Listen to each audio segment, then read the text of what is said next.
Good evening, everyone, and welcome to tonight's town hall meeting sponsored by the Associated Students of the University of California. My name is Will Smelko. I am a fourth-year undergraduate political science major and also president of the Associated Students of the University of California. Our mission and purpose tonight is to ask the questions that have been burning on all of your minds during this crisis of unprecedented proportions, to hear proposals on how we as a campus are planning to address some of the issues that we face, as well as try to inspire ideas to propose further solutions, and to discover how all of us as stakeholders at UC Berkeley can work together to find methodologies to offset or minimize and even eradicate the serious and continuing degradation of our educational opportunities and of the educational opportunities of future generations of Californians that has been brought on by this erosion of financial support of our system of public higher education in California. So towards those ends, our town hall panel tonight includes the Chancellor of the University of California, Berkeley, Robert J. Birgeneau, the Executive Vice Chancellor. Thank you. I hope you're still clapping in the end. The Executive Vice Chancellor and Provost, George Breslauer. The Dean of Students, Jonathan Poullard. Popular guy. I said popular guy. And Aaron Gore, the Associate Vice Chancellor of the Budget. We ask that tonight to be able to engage in a thorough and substantive debate, that we go forward with the utmost integrity and civility. You all have a right to have your questions heard and answered, and your fellow students have a right to have their voice heard as well. The panelists will provide answers, listen to your input, and respond to your student concerns. The idea is to answer as many of your questions as possible, so time limits on individual questions will be set at 30 seconds apiece, allowing the panel a limit of 5 minutes to answer each question. We appreciate your attendance and the chance to engage the administration on this issue of incredible magnitude in our lives, and we look forward to an evening of information and idea exchange that hopefully will carry us closer to solutions for Cal's financial crisis. With that, I would like to turn the microphone over to Chancellor Birgeneau, and after the administrators are finished with their opening remarks and introductions, you are welcome to join us at one of the 2 microphones in the aisles to begin the question and answer period of this town hall panel. Thank you very much.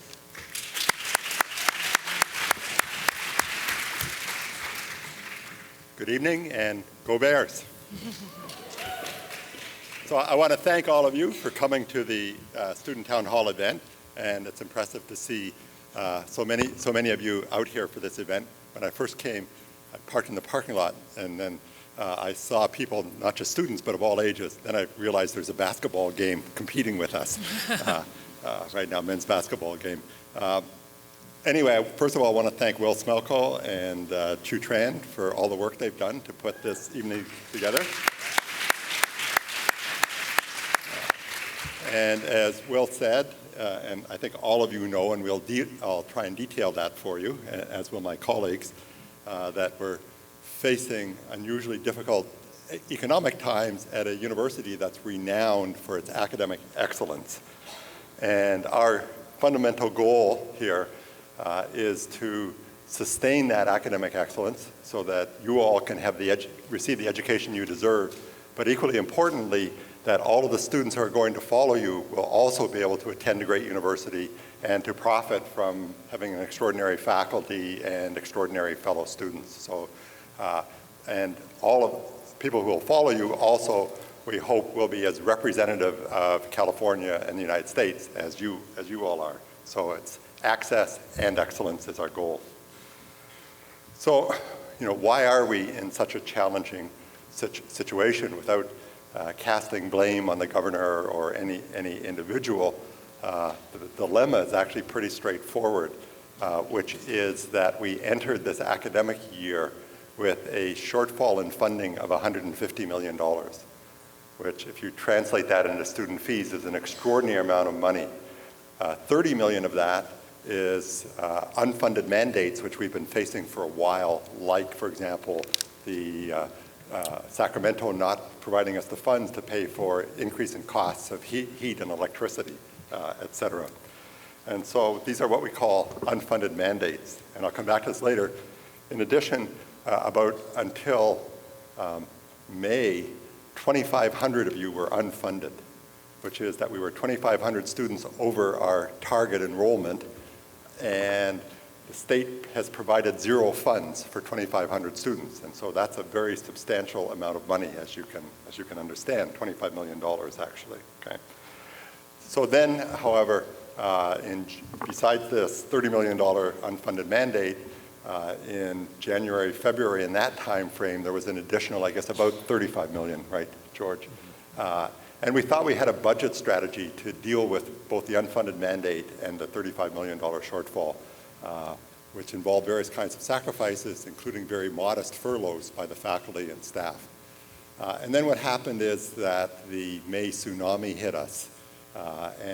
As you know, these propositions failed. And the governor and the people in Sacramento made this decision, which we had fought furiously against and which I think is unconscionable personally, of cutting an additional $80 million from our budget. And so we lost an additional $80 million, which corresponds to the salaries of well over 1,000 people, which just simply removed from our budget. So, and that was with 1 month's warning before the beginning of the year on July 1.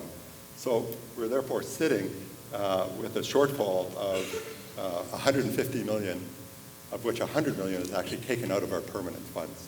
And that really, defines our essential problem. We're of course hopeful that in due course that the state will restore these funds, but it would be very foolish to rely on that given the history of disinvestment by the state in its higher educational system.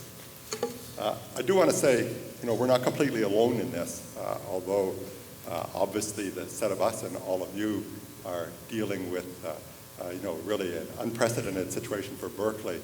But just to show you how broad it is, the challenges are, I was at the UCLA football game and there ran into Bobby Adams, who's used to be the head of Santa Monica Community College and now is the head of, I think, Merit locally. And he told me at their community college this fall, they had to actually cancel 400 courses. I mean, imagine 400 courses. So, which fortunately is not our situation here, but this is illustrative of really the devastating effect that the state's disinvestment in higher education has had on the entire higher educational system here in California. If you actually look at just for the University of California and say what's happened with the state funding over time, then the funding per student is in constant dollars is exactly half of what it was 20 years ago.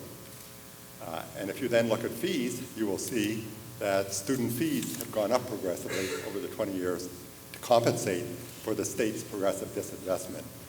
And so to a certain extent, the challenge of supporting the university has been a transfer of financial obligation from the state to the students. It's not completely true, but if you look at it, as state funding has been coming down, student fees have been going up. This has created a whole range of problems. So what do you do when you suddenly find out that you're missing essentially more than $100 million? First of all, I can tell you as Chancellor, since we only learned this really in the end of May, it ruins your summer vacation, since I spent my entire summer vacation emailing back and forth with George and with Nathan and with Frank, et cetera, trying to figure out a strategy of how we were ever going to deal with this. And so there is no silver bullet. I wish there was. And so we've been following a multi-pronged strategy. First of all, the first thing, and I think not everyone has understood its significance, that we introduced, this was done system-wide, furloughs, where the furloughs varied between 10% for people like ourselves. Actually, for us, for George and I, it's not furloughs, it's a pay cut. For just a straight pay cut. For others, it's furloughs, where they actually get days off.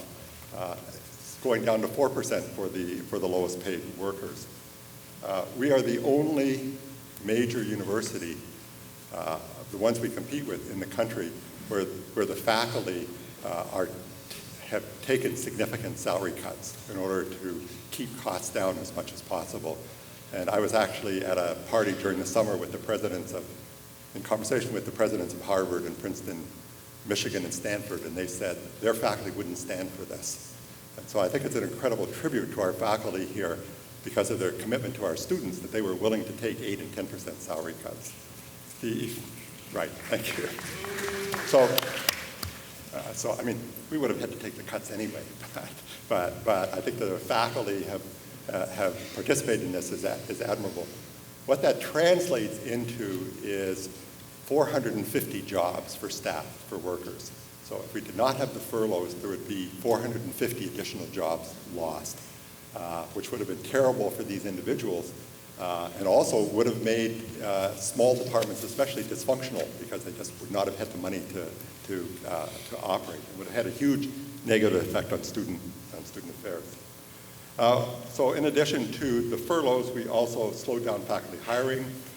We put a freeze on staff hiring. We introduced programs to encourage individuals to retire or leave the university voluntarily. And the furloughs, of course. We also assigned permanent budget cuts across the campus. So those are permanent because the $100 million was in permanent funds, which varied between 7% and 27%. 7% to academic units, and as high as 27% to some of the administrative units. So to the extent possible, we tried to protect the academic budgets. We've also, and relevant people are here, Frank Erie and Sam Israeli.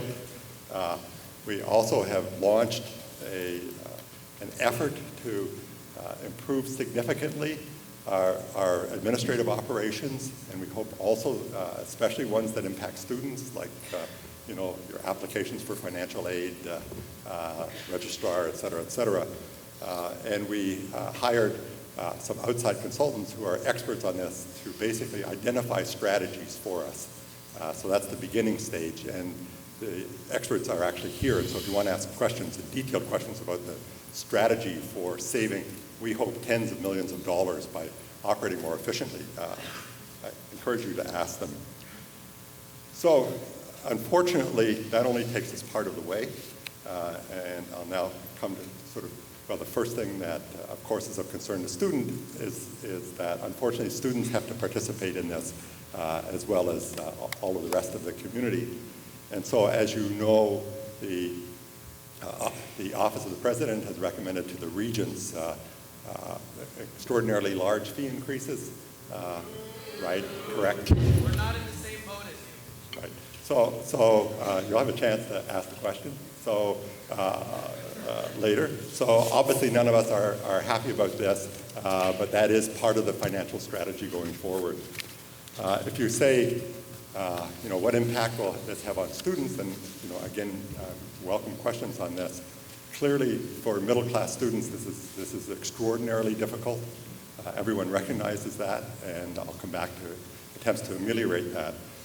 For students on Pell Grants, who are about a third of our students, so that's family incomes under $45,000 a year, and that also happens to include the absolute majority of our underrepresented minority students.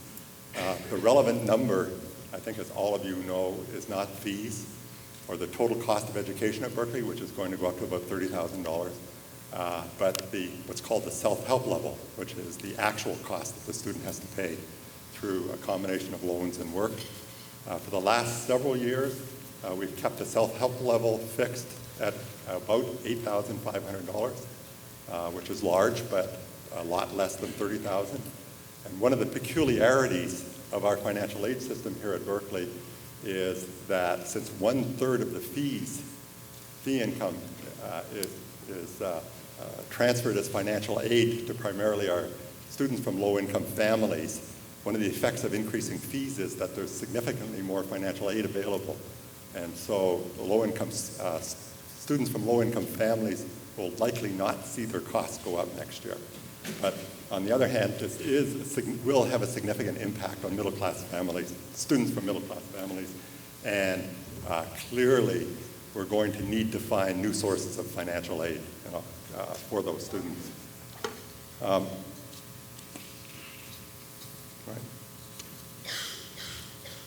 One of the other strategies, which also has which impact students that we're pursuing, As I mentioned in my beginning comments, that we've been, for several years, over-enrolled by about 2,500 students.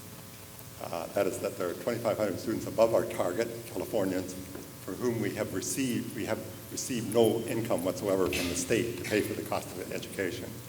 And so we've been under pressure from the faculty to ramp down the number of students that we admit. The strategy that we're pursuing is basically, as we ramp down towards the target of funded students from the state, that rather than leave those seats empty, we're going to replace them by out-of-state students.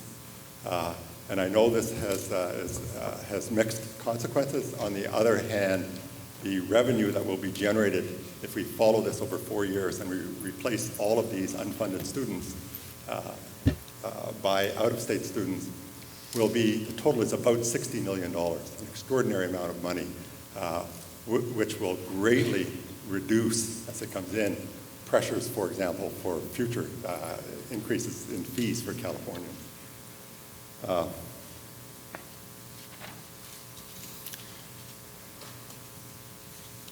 So one of the other areas which we've been working hard on, of course, is fundraising, private fundraising for, first of all, for support of faculty. You know, we have a fundraising campaign with an ultimate goal of $3 billion, and we've successfully raised $1.6 billion so far. For graduate students, our fundraising has been extraordinarily successful. So for graduate students, we've raised already, including amounts of the Hewlett chairs, the chair income that's dedicated to graduate students, about $150 million in financial aid for graduate students, which has had a huge positive effect. We've also raised a significant amount of money for undergraduate students, but we have a significant shortfall. And a significant goal of our fundraising campaign going forward will be to raise $300 million total of funds for financial aid for undergraduate students, and much of those, the income from that fundraising will be directed towards middle class students, that is extending our financial aid up into the middle class. But to be totally frank, this takes time. This is going to take 3 or 4 years. This is not going to solve the problem for this spring or for next fall. Frank Erie and I are also pursuing what you might call an out-of-the-box solution, and that, as some of you may have read about it, and this has been surprisingly to both of us, I think, well received, which is that we've essentially called on the Obama administration instead of, well, not that I necessarily want to oppose what they've done in terms of saving the banks, et cetera, but we've appealed to them to save public higher education.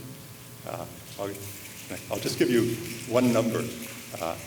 If the federal government were to invest in public education across the country 1/2 of the amount they invested in AIG, they could permanently solve the problem for Berkeley and the other top 20 to 25 public research universities in this country. So this is not a crazy amount of money, and it's amounts of money already being spent.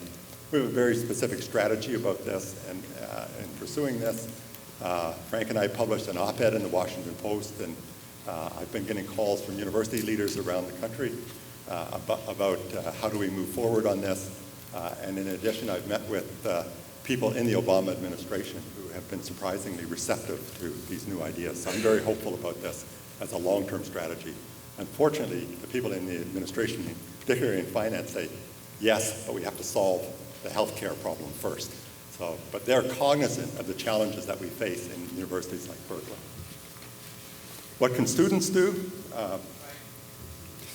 So one option is a strike. You can decide how productive you might think that may be. And that's up to you. I personally don't support striking, but that's up to you. I'm not going to tell you what to do, but I can tell you what I do think you should do, which is that I think when you go home either on Thanksgiving vacation or over the holiday break, I think you and your family and your siblings and all of your friends should go to your local legislator's office. That is, don't go to Sacramento. You can go to Sacramento if you want, but it's more powerful if you go to the local assembly person or to the local senator and have everyone say, you represent us, and what are you going to do about public education? Our kids are suffering and they deserve support. And get a commitment on the spot from them. In terms of Sacramento, there's being organized a quote-unquote march on Sacramento that will be the UC system, Cal State, and the community colleges. And I hope this will be next spring when they're doing the budget. And I hope that literally, this will match the March on Washington, which is that there will be hundreds of thousands of students and student supporters in Sacramento, literally hundreds of thousands, appearing on one day and demanding that the legislature reverse its policies and invest in higher education in California. So with that, I want to thank you, and I'll now hand it over to the Provost, George Breslauer.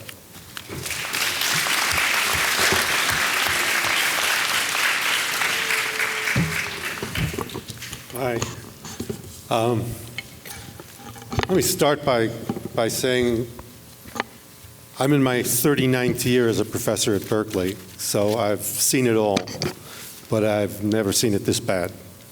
We've had major cuts in the 70s, in the 80s, in the 90s, in the early 2000s, and all of them were very serious and hurt badly, but they were surmountable, and they looked to be cyclical in that, you could take the position or take solace in the idea that this too shall pass and it will be another decade before it hits again with the cycles in the economy. But what's bad about this is not only the depth of the cut that hit us in May, but the fact that it came just a few years after the wave of cuts that took place in 2002 to 2004. And that had a cumulative impact. We only had a couple of years to recover from those cuts before these cuts then started. And they actually began last year, not, that is to say, the year before this last academic year. And then what happened in May of this year was unprecedented. And we had a pretty good planning process in place during January to April of 2009 for how we were going to deal with what we knew were going to be cuts to the university this year simply as a result of the economic recession. And that's the $67 million that the Chancellor referred to. And what I made a deal with the deans and the department chairs. I said, I will, despite the budget cuts, privilege the curriculum, the undergraduate curriculum, by adding an additional $2 million to the money that I give you for what is called TAS support, that is, say, temporary academic staffing. I said, even though we're cutting in all of the categories, I'm going to bolster that category. Previously, I'd given $11 million a year. This year, I was going to give 13.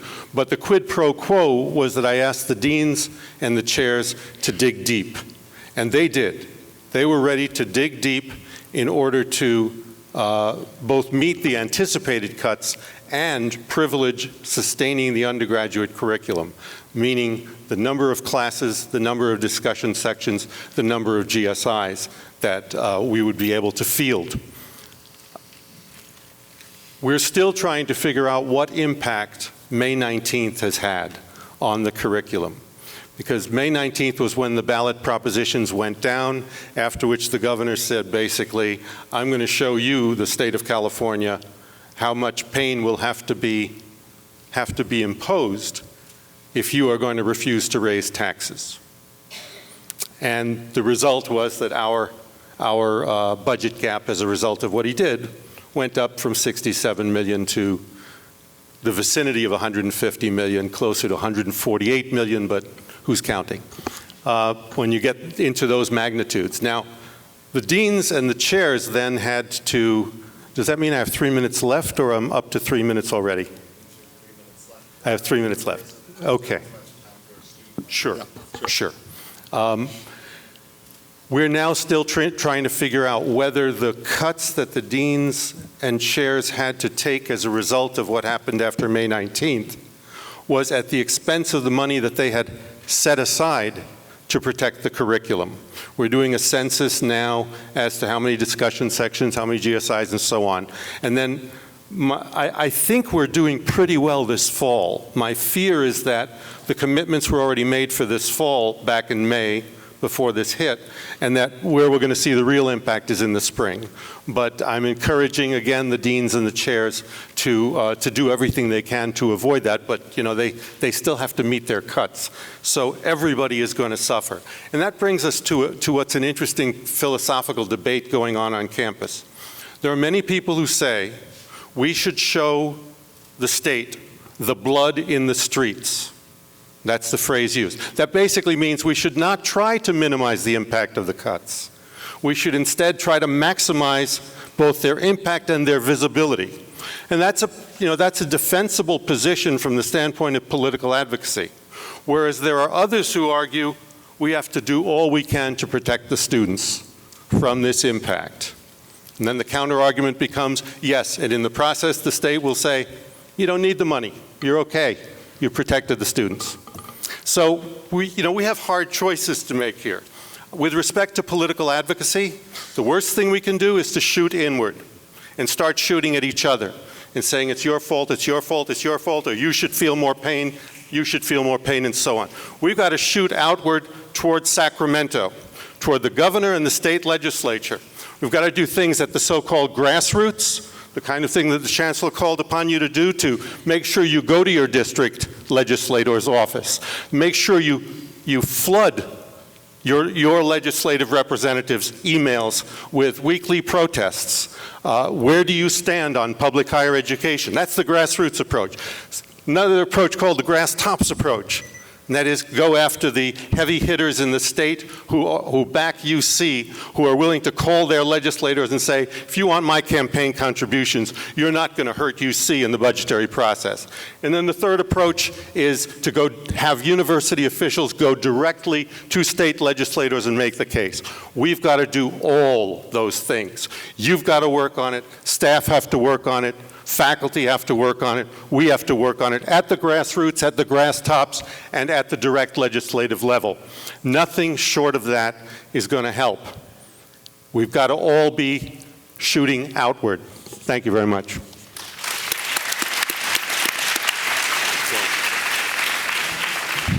So in the interest of time, I would just sit myself here so we can keep this process moving. We can get to questions as quickly as possible. I'm representing Harry LeGrand, who's the Vice Chancellor for Student Affairs, who couldn't be here this evening because he's in District of Columbia at a conference that was already pre-scheduled.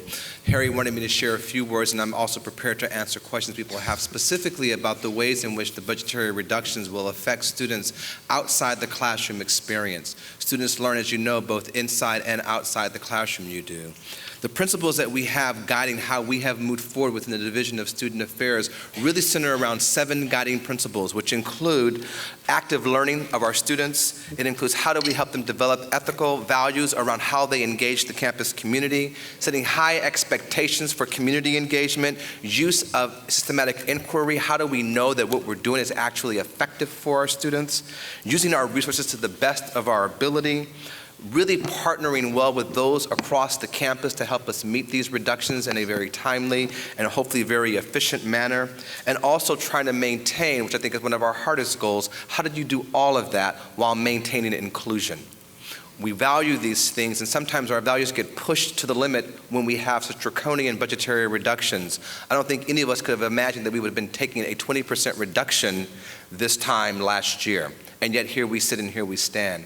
So what we're doing with regard to how we deal with these issues in student affairs, the outside the classroom experience of our students, is working very closely with those in equity and inclusion, within the administration, and within academic affairs. If you don't know, student affairs or core student services rest across 4 different control units. They don't all sit in the same place.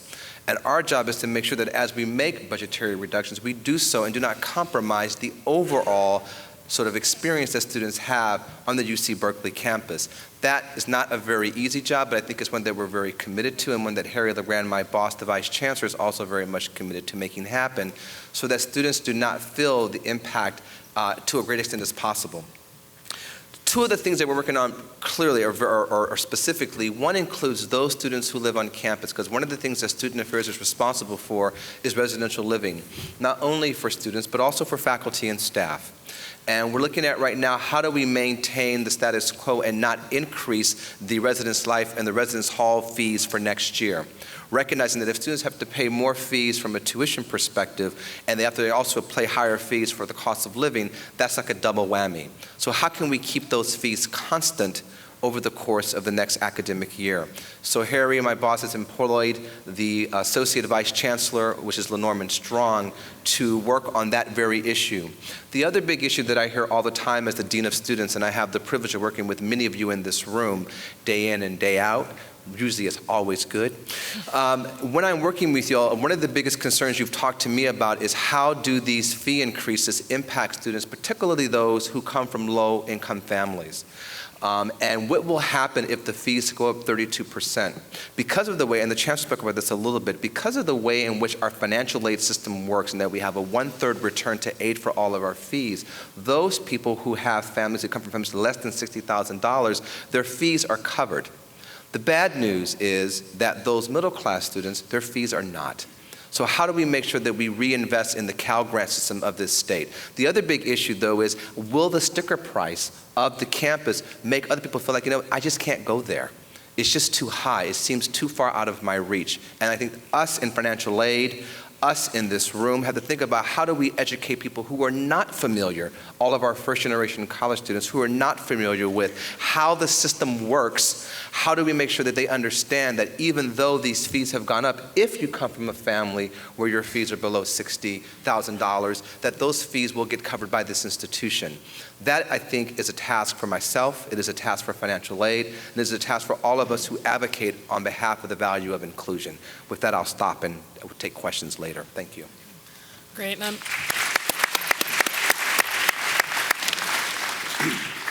I will follow Jonathan's lead and not standing up. I thank you for inviting me to my first town hall. I started at the Berkeley campus in July.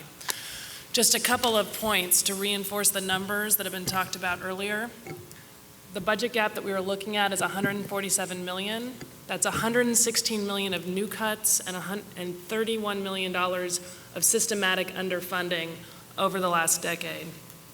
When we look to what we did to address these cuts, it's been talked about the permanent cuts of about $82 million, the furloughs generated about $31 million, and the increase in fees and change in the student composition that the Chancellor talked about for this year generated another 24.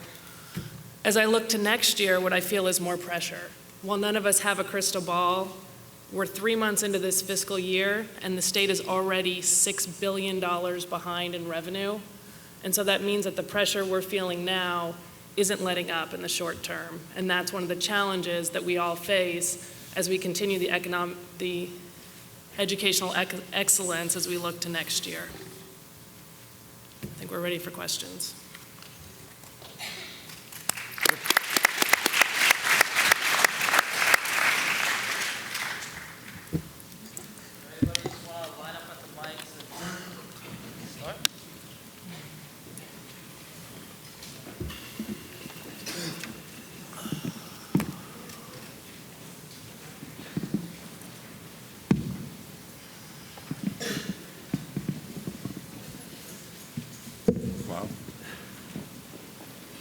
Yes, hello, my name is Lucy. I'm a fourth-year undergrad.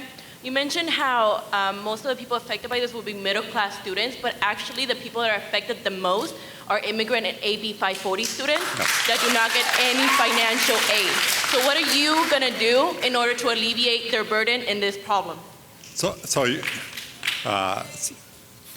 you're correct that's one of the challenges, and we've been working very hard on that. You may know that I appeared on national television talking about this issue and making appeals for support. And I also, one of the things I was doing in Washington most recently was interacting with the legislatures to try to get the DREAM Act passed. And basically, if we don't see the DREAM Act passed, then we're legally constrained. Oh, also, I've been working with 2 foundations in San Francisco and directing donors to them. So there are a couple of foundations in San Francisco who are providing support for our AB 540 students. That AB 540 students will see like a scholarship fund dedicated to them, or like what specifically is being done? We're legally, I tried very hard to get that in place, and I was told we're legally not allowed to do that. Therefore, scholarship funds are being handled through 2 foundations in San Francisco, which are 501c3s. And we direct AB 540 students to those foundations. By the way, we twice have had bills in Sacramento to enable us to do that, and the last 2 years the governor has vetoed them. So that's another issue when we're campaigning in Sacramento to try to ensure that there's a change in policy and that the governor does not veto bills that allow us to channel financial aid ourselves directly to AB 540 students. Thank you. Hi, so I have two yes or no questions, but I wanted to first say that this notion that the cuts came as like a May tsunami to me seems sort of absurd and misleading. Like, we knew there was an economic bubble. We have PhD economists on this campus, yet we did nothing. This is because privatization is part of an ongoing agenda. This was signed in 2004, in the 2004 compact that Russell Gould helped broker. And what this indicates is the sort of political influence. There's not division between Berkeley and Sacramento. They're connected.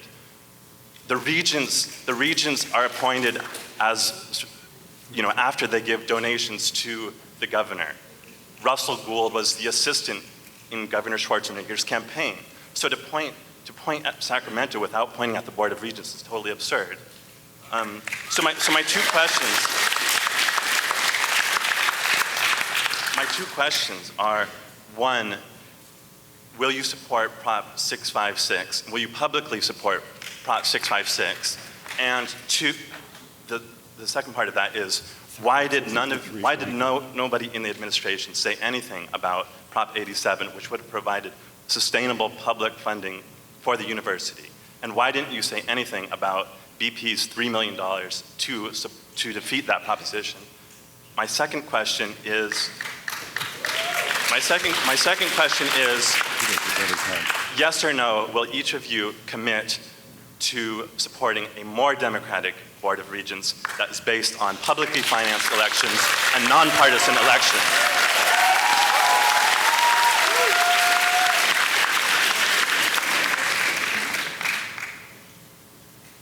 That's a lot of questions.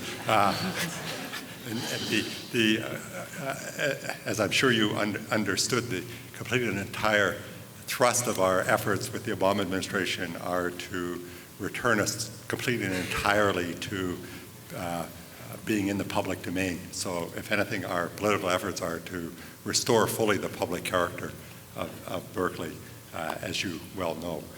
Secondly, in terms of Tarico's legislation, my understanding is, of course, I support that kind of legislation. I didn't in the past because I would rather have the government actually fund us because we deserve to be funded, but obviously that hasn't been successful. My understanding is that to be appropriate for the University of California in particular, that there needs to be some refinement of that bill, and so we would like to see that. I'm actually not allowed to take a public position on bills. So I don't know if anybody else does. Yeah. I mean, this won't be popular. You won't like to hear me say this, but I think the notion of democratization of the regions is a canard. It's not going to get you anywhere. Because the regents are not the devil in this. The regents did not, sorry, I disagree with you. The regents did not bring this crisis upon us.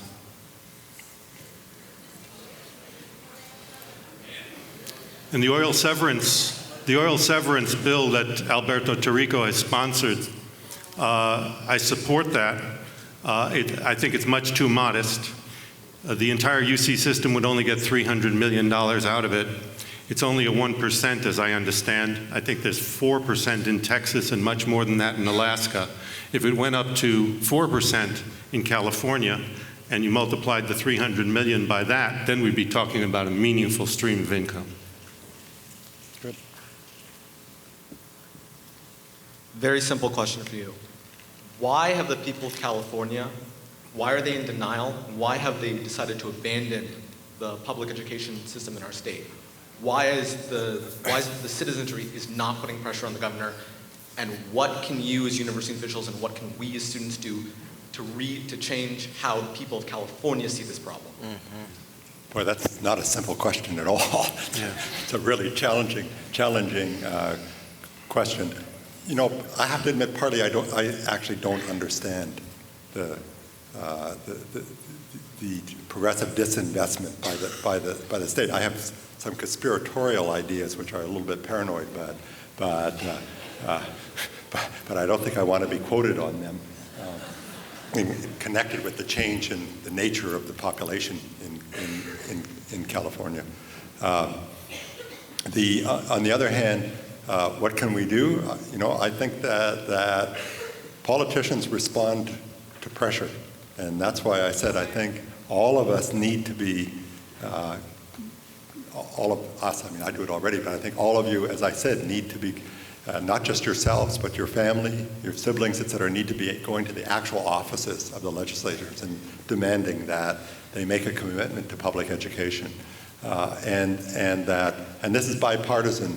I think, you know, especially in a sort of liberal environment like Berkeley, there's a tendency to demonize the Republicans, but may even be justified, but don't quote me on that. But in fact, the Democrats recommended larger cuts than the Republicans did for the UC budget.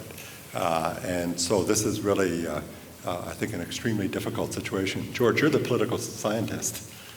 Well, I think it's, you know, for the last 5-6 decades, survey research has shown that in general there's a tendency in the American population, the electorate, to want more services and fewer taxes, which is, you know, trying to have your cake and eat it too. So you sort of begin with that backdrop, but then you get to Proposition 13, which was an anti-tax revolt in the 1970s. And then you get the initiative process ballooning into a process whereby individual entitlements within the state budget got locked in, you know, K through 12 or K through 14 through Prop 98 some years back, and so on. And so it sort of boxed in or boxed out UC into a residual within the state budget, competing with social welfare, public safety, and prisons. And then you add to that the fact that the initiative process gave us the 2/3 rule, which is unlike almost any other state in the United States, whereby you can't pass a tax increase without 2/3 of the legislature. Now, all of these came together, I think, and we are now feeling the cumulative effect of the initiative process impact on the budget, plus the legislative 2/3, plus a polarization in American politics that we've seen grow for the last 15 to 20 years, whereby in the state of California, the Republicans actually, they had to take an anti-tax pledge in order to get their party's nomination. And that's had a very powerful impact on their solidarity to be that 1/3 plus 1 vote that will prevent the state legislature from raising taxes. So I think I view this as a product of a lot of synergistic forces, political forces. But I would go one step further and suggest that we value fear more than we value love. And when you act from a place of fear versus a place of, and there is no in between. And so when you look at the level of funding that we provide for prisoners in this state and how we have funded the prison industrial complex in this state as opposed to funding education in this state, for me that is problematic. And what's at the core of that? Who is in our prisons? Who do they look like? Mostly. They look mostly like moi. What is that about? How have we not looked at how we are interconnected to think about what happens to you happens to me? And why have we not reinvested, I think, for the most part, in education? Because we're spending $45,000 a year to put a prisoner, to house a prisoner, and it costs $20 to go to Berkeley. Just add it up.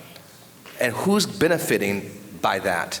Definitely not students at this campus, and definitely not the citizens of this state. So I think if we don't continue to figure out how we as a coalition think about what we value and put the pressure there, then what we have will remain as status quo. Thank you.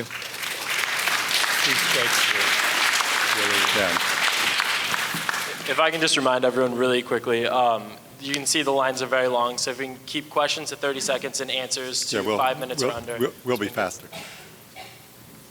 Hi, my name is Heather and I'm a fourth year. And it's true that these fees have been increasing for over the past decade. And it seems to me like this, 30% increase is really the inevitability of the privatization of this institution. And as these fees have increased, the transparency of the Regent's decisions has decreased, and there is nothing public about that. So when are we going to get to see a budget? And I'm not talking about the really ambiguous budget that's available online, because nobody can understand that one.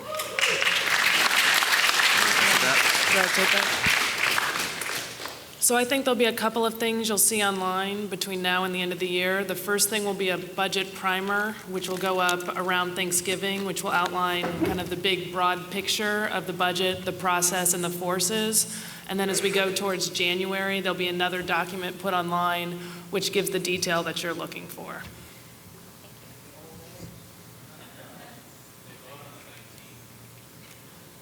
It's separate from, I would say, so I should have preference, that's for UC Berkeley, that's not for the Regents. When is that one going up? Because that's what we need and that's what we want. I don't know how I can answer that. I'm a graduate student in the history department, and I also... So which department? History. History. And I also did my undergraduate education here, and I've gone to California public schools since preschool. And I've benefited a lot from them. And so I have a two-part question. The previous person took part of my question, but the two parts are related. The first one is, how do you propose to keep public education accessible without privatization? And how, I'm sure you're aware of, excuse me, I've forgotten it, Bob Meister's report at UC Santa Cruz on the budget, and especially on construction, and on the way that tuition funds are being used to guarantee bonds for construction projects, which benefit numerous people, including Richard Blum, who's a regent. One thing on this campus is the construction project at Bold Hall, which is of the courtyard. So I wonder if you can defend the ongoing construction projects and relate them to accessibility. So I'll take the construction and the debt, and I'll turn accessibility over to my colleagues. In terms of how our debt is structured, it is true that there's a general revenue pledge that's pledged to the bondholders, but I wanted to give you a flavor of which revenues actually are used to repay the debt service. 43%, nearly half, is housing, parking, and other auxiliary revenues. 35% is contracts and grants, so this means the research buildings such as Citrus, the debt is being repaid off of a portion of the money of that comes in conjunction with the grants that actually fund the research in those buildings. 12% of the money that pays the debt is leasing, university extension, and then 10% is paid for from student-approved specific fees. An example is at UC Irvine. They have a new student center. The students voted for a fee to pay for that center, and that is the student fee portion that goes to the system debt. When we look at construction projects, a number of the construction projects going on campus have dedicated revenue, and unfortunately, not all of the revenue on campus is fungible. So if you have debt that has been issued for a construction project, you have to use that money for that construction project. You can't use it for any other purpose. Similarly, a number of the projects on campus have restricted donor funds attached. So these donors have given the money to the campus specifically to build a building such as Li Kai-shing or the Berkeley Health Sciences building at the entrance to campus, and we can't redirect those funds to another purpose. In terms of accessibility, I in part addressed that earlier, and just to repeat it. So for, as I explained, for our undergraduate students, specifically those whose family income is in the $45,000 or less range and therefore eligible for federal Pell Grants. In fact, the reality is we've been quite successful over the last 5 years in holding the self-help level constant. So we've kept accessibility, and therefore the number of low-income students from low-income families has stayed relatively constant. But as I said already, also, frankly, with these huge fee increases, which were just referred to, this has raised a new challenge for the middle class, and we have to find new resources and in order to provide the requisite financial aid. Now, I chaired a committee for the system as a whole looking at this with various strategies suggested, and one of the ones which I advocated for most strongly personally was to increase the return to aid from 1/3 up progressively up to 40%. And not all of the campuses in the UC system were willing to do this, but we were here at Berkeley.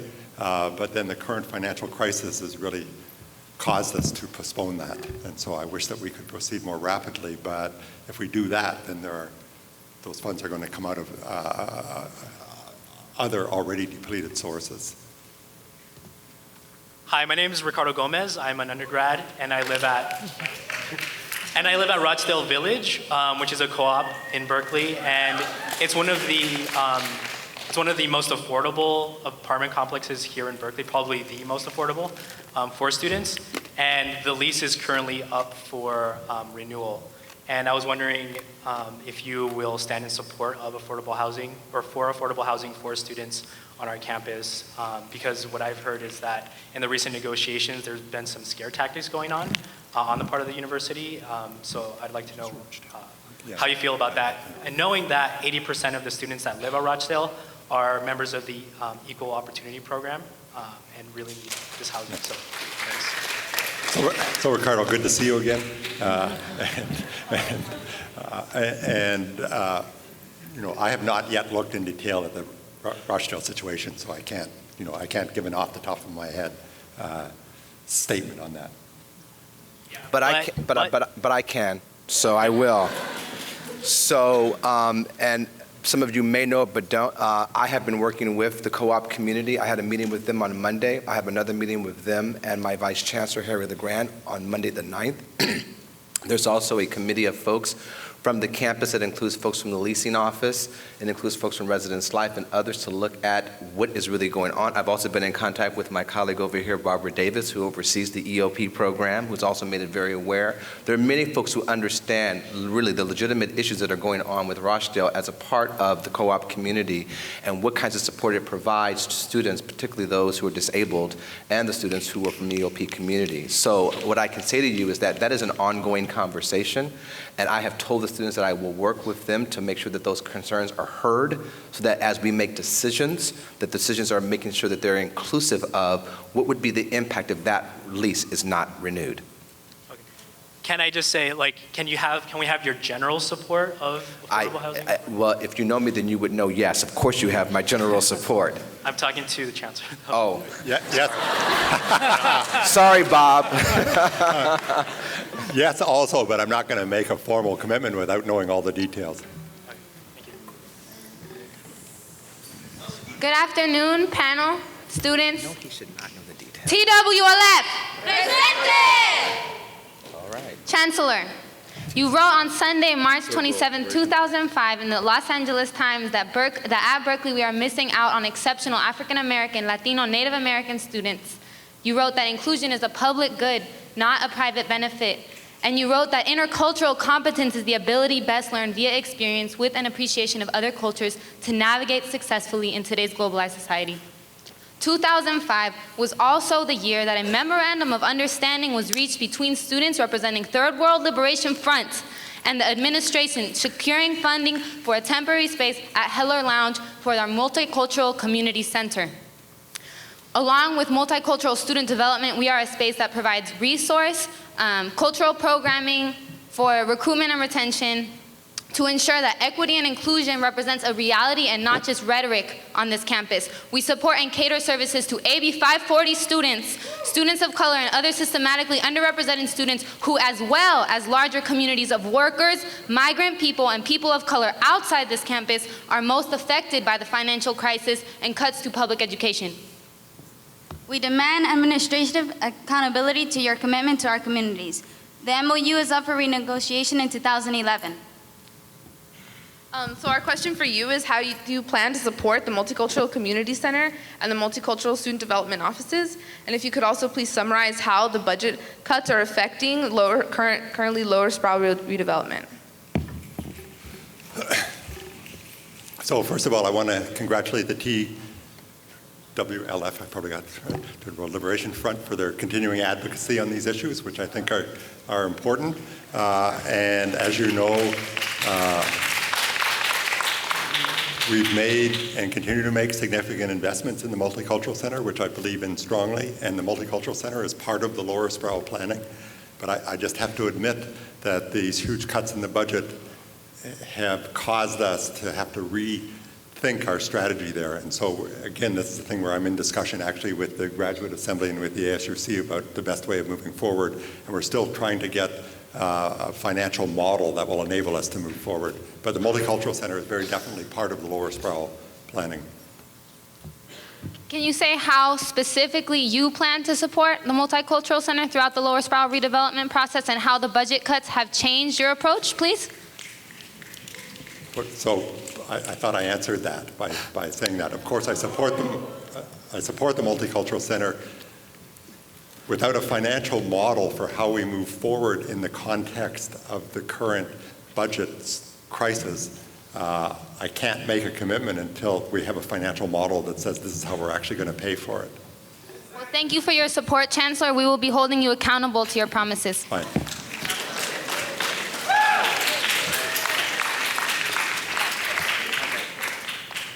All right. Hello, Chancellor. Hello, everyone. Hello, my name is Christopher Franco. I'm currently an ASUC senator who, along with hundreds of students, have been working tirelessly to aid in the efforts of redevelopment of Lower Sproul. The student body has largely supported these efforts and see it as an important priority for our campus, our partner, to improve student life and find a permanent home for the Multicultural Center and provide a space for our student body outside the classroom to call home. So my question is, knowing that students support this project in its entirety, can you tell us, as our partner in this project, how much are you willing to financially contribute to this space outside the classroom that we can call our home? And I know that you said that you don't have the financial models, but could you tell us when you'll be able to give us that information as well, along with my question? Sure. So first of all, we need in part from the students, but also from the joint committee that's been working on this. We actually need a detailed plan with exactly what the costs are going to be, and the reality is that it's going to have to be phased, and so we need a phasing plan as well, and we will match the student funds. So you will match the student funds? Right, in a phased way. Correct. What does that mean, just for clarification? Phased. It may mean we can't build the whole thing all at once, that we will have to have it sequenced. So in each phase, you would match those funds? Yes, correct. And right now, as you know, the first phase would be Eshelman Hall, is what we're looking at. The second phase would probably be Cesar Chavez, and the third would be the MLK Union. And in the No, first... but it's possible that we may want to do Eshelman and Chavez together. Together, I mean, it's a question of what's the best way to proceed. Also, the students will have to pass a referendum. So just for clarification, would the first phase include Eshelman and the Multicultural Center? We're looking at Right, We're absolutely. looking into, okay. Right, and so and just so you know, that's a part of the programming committee, that's a part of the Lower Sprague development process, and the program committee actually decides which is students, faculty, and staff. Of course, I'm on that body as well, you know, and that involves actually laying out where things would go and how much assignable square footage would be given to each of the functions that would comprise that space. Absolutely. But this will not happen unless there's a student referendum to support the student part of it. I mean, when that's the reality. Hi, my name is Natalie. I'm a fourth-year development studies major, and last semester, IAS, International Area Studies Department, was severely, compromised, and I guess given that, and also you earlier talking about how you are trying to get private funding, could you give specific examples of how private funding influences spending priorities and distribution of funding to different departments on campus? Well, I'll take the first part of that. With respect to IAS, the elimination of the deanship was decided after a great deal of consultation and after 20 years of observing the deanship in action. Before 1989, there was no deanship of international and area studies. The main function of the dean was supposed to be to represent the various institutes and centers that are research units in international and area studies, Center for Latin American Studies, et cetera, et cetera, et cetera, and to help raise funds for them. In addition, the dean was responsible for the IAS teaching programs, which before there was a deanship used to be in the Institute of International Studies. I suggested that perhaps these teaching units could go to the undergraduate interdisciplinary studies program, and folks within IAS said, no, that is not a good idea at all. So we put them back in the Institute of International Studies, where an associate director, Stephen Small of the African American Studies Department, is now responsible for supervising the international and area studies teaching programs. While there has been an administrative reorganization in order to save money and increase administrative efficiency, there has been no diminution of the contribution to curricular development and maintaining the curriculum in international and area studies. A lot of people don't like change. A lot of changes are happening because of exigencies, but that does not necessarily mean that your major has been diminished. But can you just respond to the second part of my question, Sure. too? So with public funding disappearing at an extraordinary rate, we've appealed to our alumni and to our friends to provide resources that will provide financial aid for students, will help support faculty salaries, will help to do all of the things that we need to do to keep the libraries open, as a dramatic example recently. And so once these funds come to us, they in effect become public funds, and like the libraries is the recent example, which came from parents, actually, of students. I don't view this as privatization. I view this as I guess I'm just asking, there's never a case when somebody gives money to the school and there's a conditionality where they're like, you have to spend this on a certain something. And do you accept those conditionalities? Sure. So, for example, for the health science building, Li Ka-shing gave the money to support research into cancer and infectious diseases. And we couldn't take his $40 million and use it for athletics, for example. So it has to be used to build a building to do research, to support research and have undergraduate laboratories. But we solicited it on that basis. We asked them for the money on that basis because we want to be able to do stem cell research. We want to be able to do research in cancer. Our graduate students want to be able to do that. If they don't have the facilities to do their research, then they're not going to be able to address these really important problems. There's a deeper truth here, and that is that you don't raise billions of dollars from private individuals by telling them what you want them to give you. You tell them the fascinating things that you do here and see what excites their passion. When do their eyes start to light up when you're talking about something? And then you go with that. And if we have hundreds of faculty and deans selling the things that most excite them at this university and finding individuals who want to help fund that, that's the way you build up a multi-billion-dollar endowment. It's very rare for an individual to come forward and say, I've got $1 million here for you, what do you want to spend it on? You first have to get them passionate about what you do. And you don't have to do what they want you to do. You can turn down money. But you tell them what you are passionate about here and see whether that excites their passions. And then they write checks. I want to ask a follow-up to that, but I won't. My name is Mandy Cohen. I'm a graduate student in comparative literature and a graduate student instructor. The Chancellor mentioned earlier when he was discussing the effects that the fee hikes have had on students and the effects of the proposed 32% fee hikes, which the regents are voting on November 18th, what those effects will be like. You mentioned that one of the solutions is fundraising operations in the future to try and raise more financial aid. For financial aid. For financial aid, yeah. I'm also thinking about the budget cuts that have affected our departments that deans and that department heads are dealing with, to which one solution was hiring outside help, external reviews, to figure out where can we save money in our departments. I want to know why the administration's policy is to inflict the pain of the budget cuts and the fee hikes on their departments, on their faculty, staff, and students first, then pay extra money to run these fundraising campaigns and bring in external review systems as possible future solutions.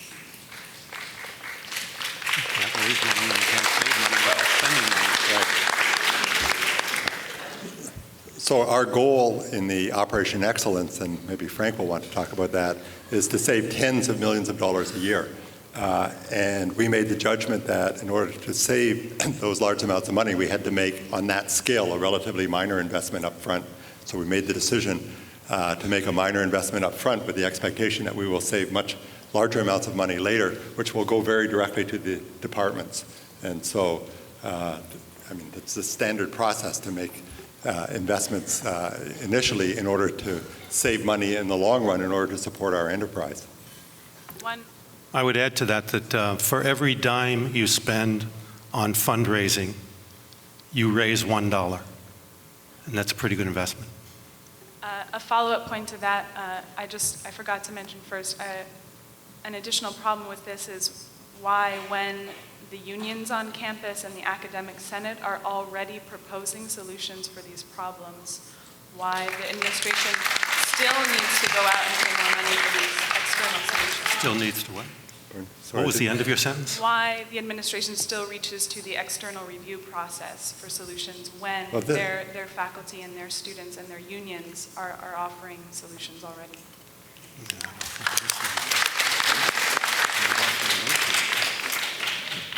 Well, unfortunately, we work intimately with the Academic Senate, who have not offered any solutions to this, and actually the Academic Senate was involved intimately in the creation of this in the first place. The head of the Academic Senate has been strongly supportive. So the Academic Senate has indeed been part of this process all along, and there's now also student representation, both graduate and undergraduate student representation in the process. The faculty walkout in September would seem to contradict the point of view that the Academic Senate felt that they were included in the decision-making process. Yeah.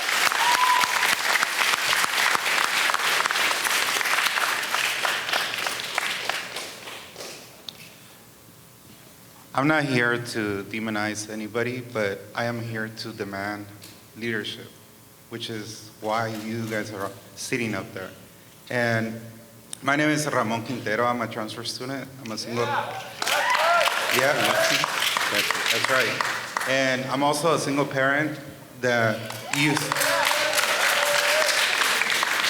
to live at the UC Village, but unfortunately, because the crisis of priorities of this leadership, I'm now living in an RV on Cedar Road. So The first thing I want to say is why. Why are you not more vocal in defending academics in this state, Chancellor? Second, why does our football coach earn more than any other public employee?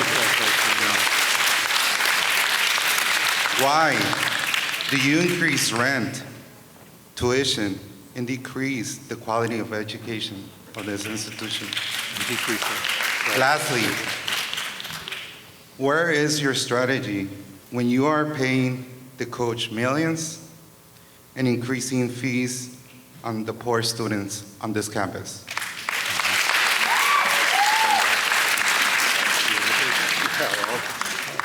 We can all have a shot at that. So first of all, in terms of leadership, as you may or may not know, as I said, I was already on national television for undocumented students. I was also, towards the end of the summer, also on national television about the crisis of universities in California.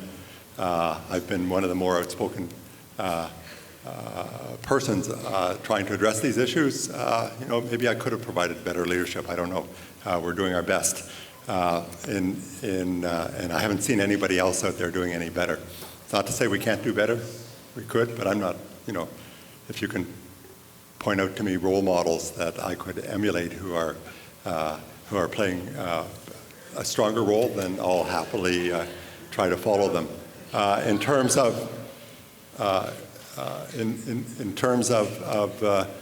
your personal situation, I would have to know more details on, and I think that's terrible if you end up having to be living in an RV.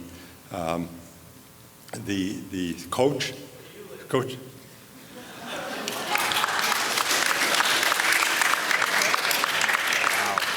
So in terms of the coach's salary, it's true. It's, someone once said to me, how come the coach gets paid, whatever it is, and you get paid like a sixth? And I said, well, people get paid what they're worth.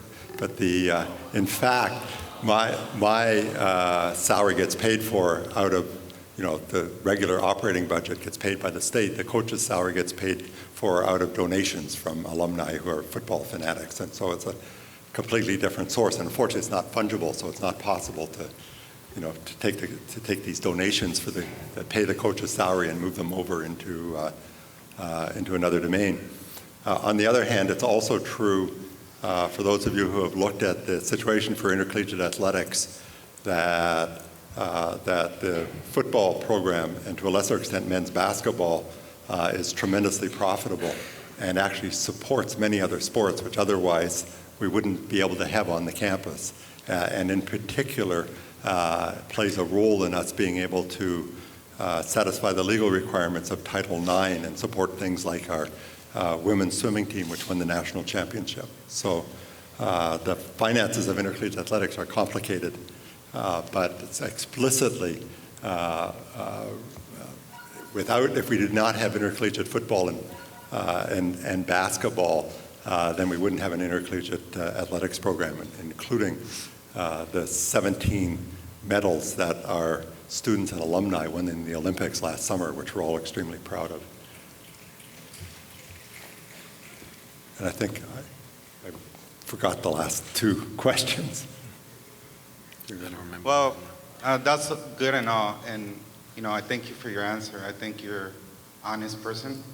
I don't think you're lying, but the fact of the matter is that tonight I'm going to have to go live on the street because the priorities of these institutions are not towards the students that need it the most. Thank you.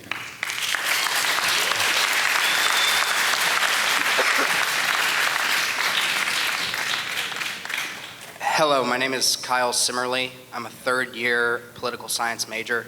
Maybe it's my areas of academic interest, but I see our problem as a purely political one. I see privatization, student fees, and everything we find distasteful about our university right now a direct result of state divestment from public education. And so I'm here to ask you, as leaders, why you're not doing more, not only to advocate for more of the pie from Sacramento, but to help fix the disease that has made education a private investment and return it to it being a public investment. Why aren't you guys as leaders helping all of us get together and vote on things like Professor Lakoff's initiative that would strike the 2/3 provisions for both the budget and tax increases? Why can't you guys, as our leaders on this campus, advocate in a political fashion for not just money, but for political reform that is so necessary in a degraded public policy landscape of California? Thank you.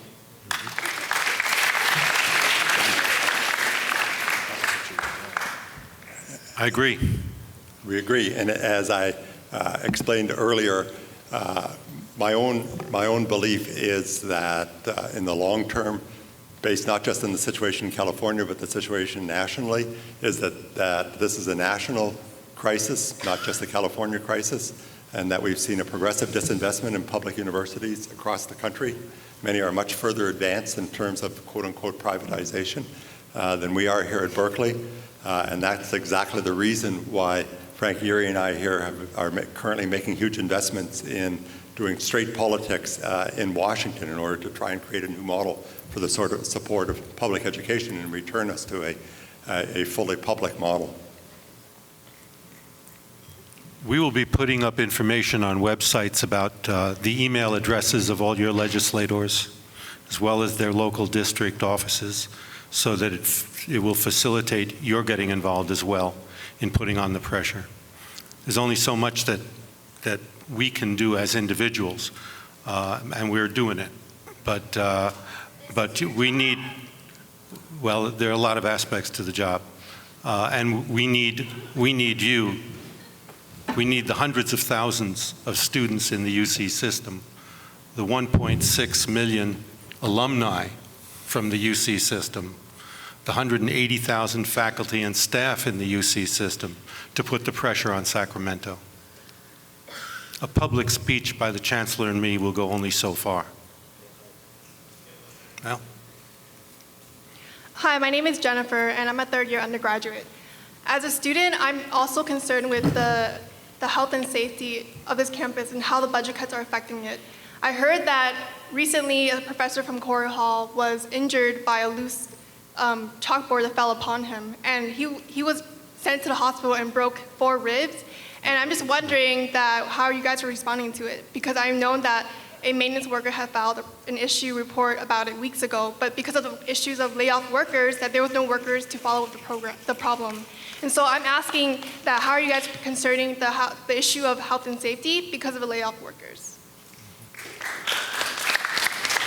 I'm not even sure if I heard the full question. There was a part that I didn't catch about the chalkboard. I'm sorry, I didn't get the whole, because people started. Basically, there was a maintenance problem, and a professor was teaching. A maintenance problem? Yes. Okay. Go ahead. Finish that. And the professor was injured while teaching lecture, and he was sent to the hospital. I don't know if you guys should have heard or not, because that's a pretty big deal. Did you mention what building this was in? Corey Hall. Corey? First I hear of it. Yeah, we haven't. That's terrible. You know, there's a certain level of ribbing and a certain level of cynicism and a certain level of even disrespect that I would expect from this type of an event, because people are very frustrated and they're very hurting and they're looking for answers. And I, as a senior administrator, need to be providing those answers. However, at the same time, I want us to also remember that there are 34,000 students. There is one dean of students. There's not 30,000 deans of students. And so should I always know every single thing that goes on? Probably do I always? I don't. And so I ask for grace and patience as I hear things, and I will extend grace and patience back to you.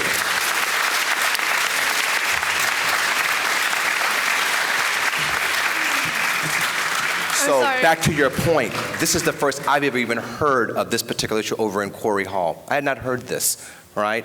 So as now that I have this information, what exactly are we doing? That for me would be following up with the provost with regard to that particular professor and the department chair, right, with regard to not only the injuries, but to make sure that that injury does not happen again because of some other faulty maintenance issue. It wasn't a fault and maintenance issue. I think it's the issue of laying off workers that they were supposed to do the job. That they what? And the reason why you're saying that one person cannot understand how all the different issues that go on, I'm sorry, but from what I've heard, administration and managers have grown 200% over the last few years. So I don't know what you guys are managing when you guys have so many people holding those positions.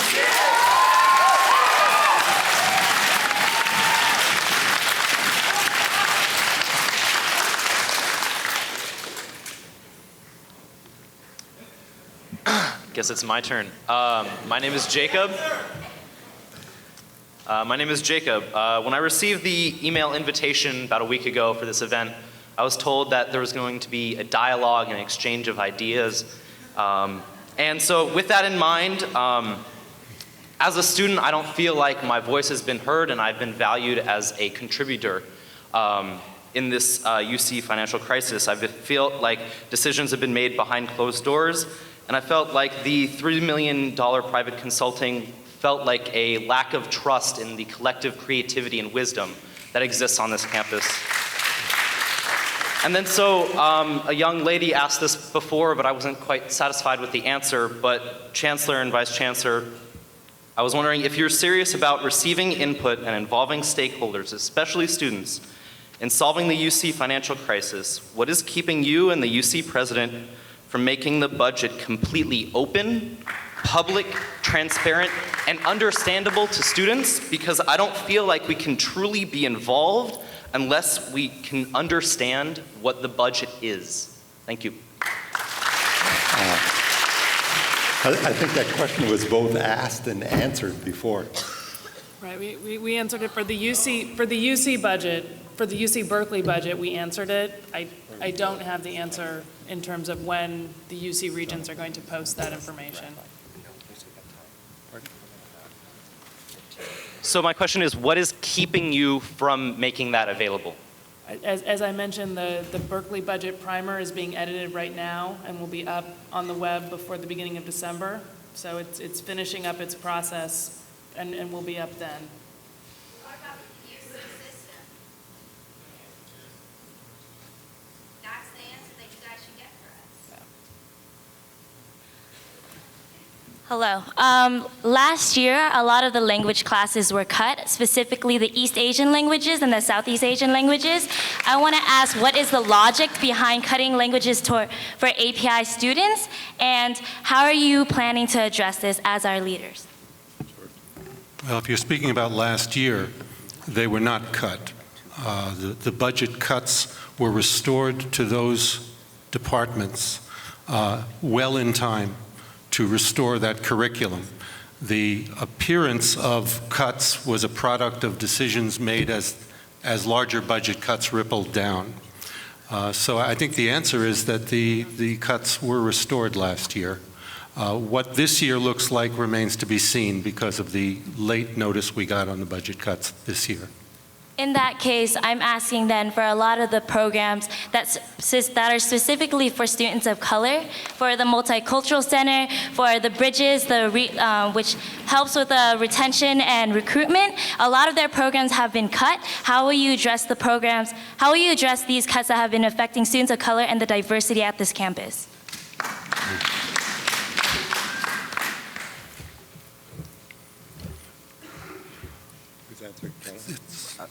You're going to have to forgive me. I was not being a good steward. I was whispering. So the last part. How are we going to prevent the cuts? Bridges and such like. The cuts for bridges but there was another part of that. And many other programs that are at risk. Well, again, for those of you who don't know, the Bridges Multicultural Resource Center receives on average, not on average, I think their average budget is around $450,000.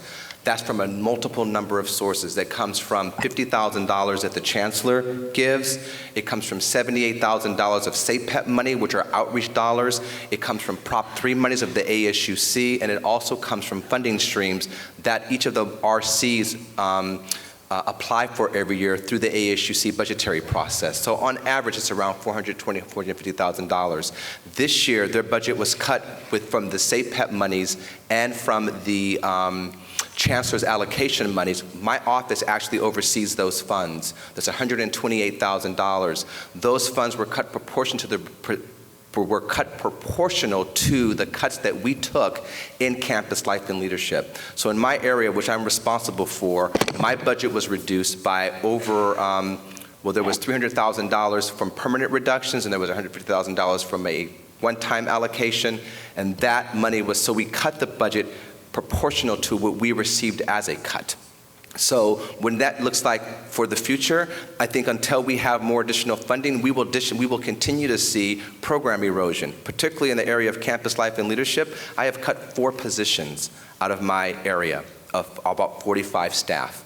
So there will be there will be a reduction to the programs and services that we have until we have the additional funding to do that. And we recognize that that's going to impact not only students, but all the people who receive our services through the programs and services that are offered in campus life and leadership.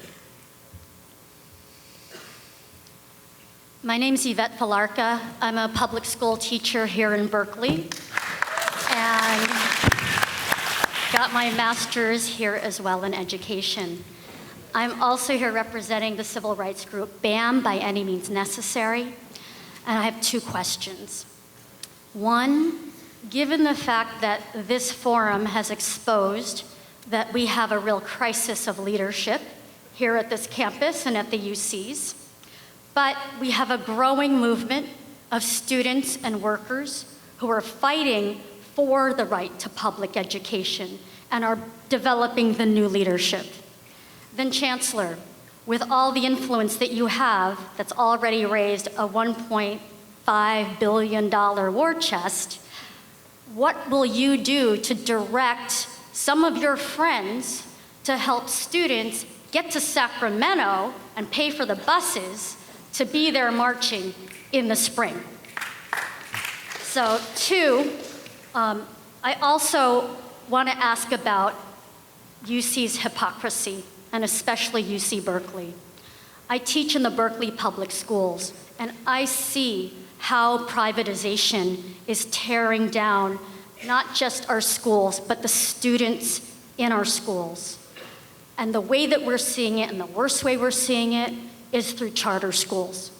Because what we see then is a lack of accountability by the state and government, because then they're looking toward private donations and private accountability, which means in the end, private ownership and influence over public education.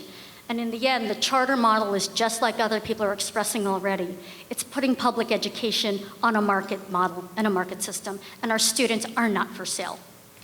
So I want to know if every independent study that's been done around charter schools, from UCLA to Stanford, has found that charter schools are more segregated, provide less quality of education, are more unstable, and are oftentimes schools that have are too influenced by church interests and religious interests, or corporate interests, or simply the advantage of wealthy parents over poor communities.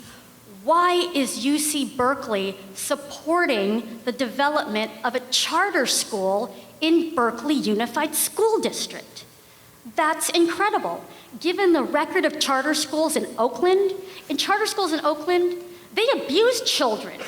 In the American Indian Charter School, the principal shaved a student's hair off in front of the school as a form of punishment to humiliate him.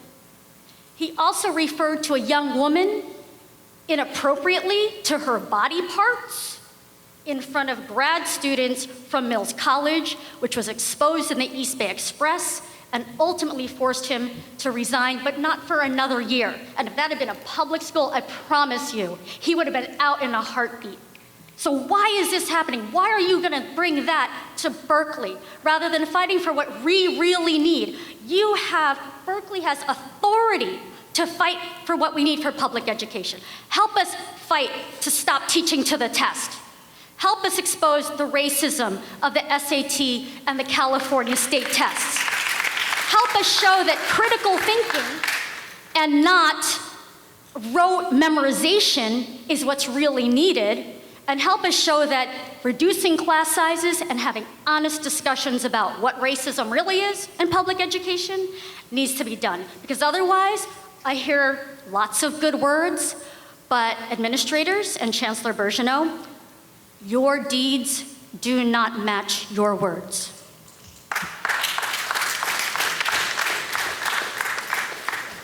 I'm not even going to respond to that, Yvette. You should look more closely at the charter school that we opened down in Berkeley, and I don't think you would say that it was overwhelmingly white by any means. To the contrary, it's probably beyond the ability of any single university to solve the K through 12 problem in this state or any other state. We, by opening a charter school which is heavily staffed by students and faculty from the Graduate School of Education. I thought I heard you say that you're a graduate student in education here. Alum. And heavily supported by the faculty of the Graduate School of Education. We are trying to do what we can to do good with that charter school.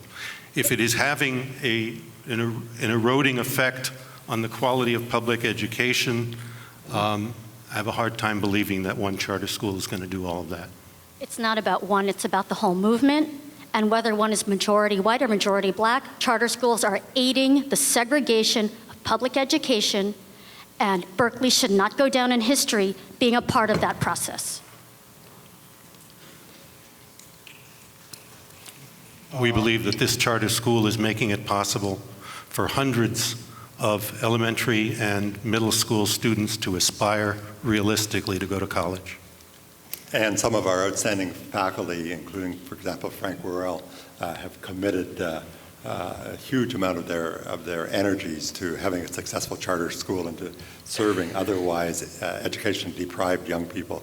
And I admire them for what they've accomplished. I want to first of all thank the ASUC for putting this on. And I want to thank you guys. I don't envy you. And you didn't have to do this, but thank you.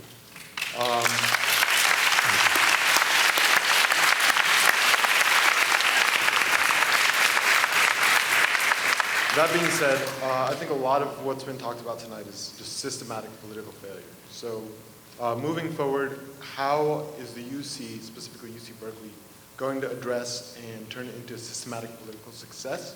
And what steps are being taken? I know Vice Chancellor Breslauer, you touched on some things that we can do, but as a systematic plan, what can be put in place? As a systematic what? Plan. Plane? Plan. Plan. Yes. Well, I think what we should do is post on the website what I sent to the faculty and the staff last week, which was a delineation, and there's more actually came in today, of all the activities that we and you and Office of the President are doing in the area of political lobbying and political mobilization. Over 200,000 people associated with the University of California have, nearly 200,000, not over, have already signed up to be advocates for higher education and for funding of UC in Sacramento. That's through a website.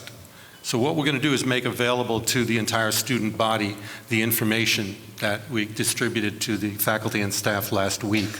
And I think there you'll find a lot of the information you need to know how you can be effective. I don't know that we can stand up and start a march of 20,000 people, but that's probably not the way we would have impact anyway. It's those constant emails, phone calls, and hectoring of your legislators that's going to make them aware that you're watching. See, otherwise what they'll do is if there's one big march, they'll say, yeah, that'll blow over.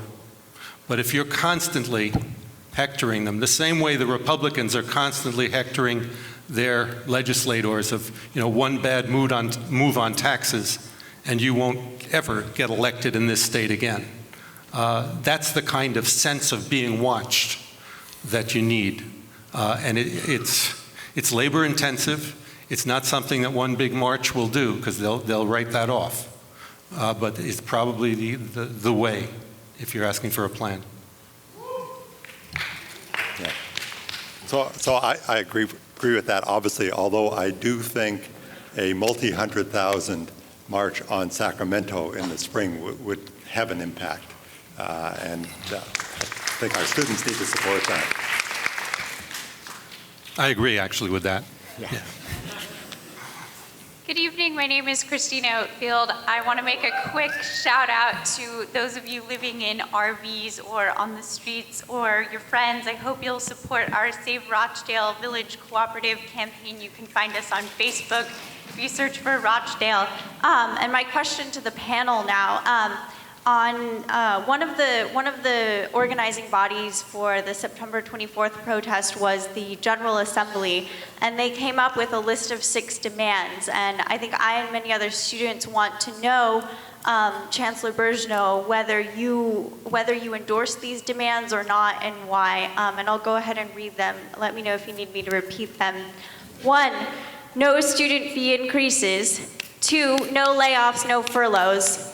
3, no pay cuts to workers earning less than $40,000 a year. 4, full disclosure of the budget. 5, defend, do not privatize public education in California. And 6, elect regents by students, faculty, and staff. So first of all, as a matter of principle, I don't respond to demands. You know that. We know each other. So I don't respond to demands. Now, if you said, what do I think about these various propositions?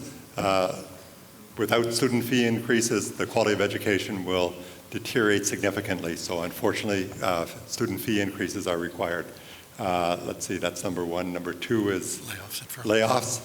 Again, obviously, I wish that we had the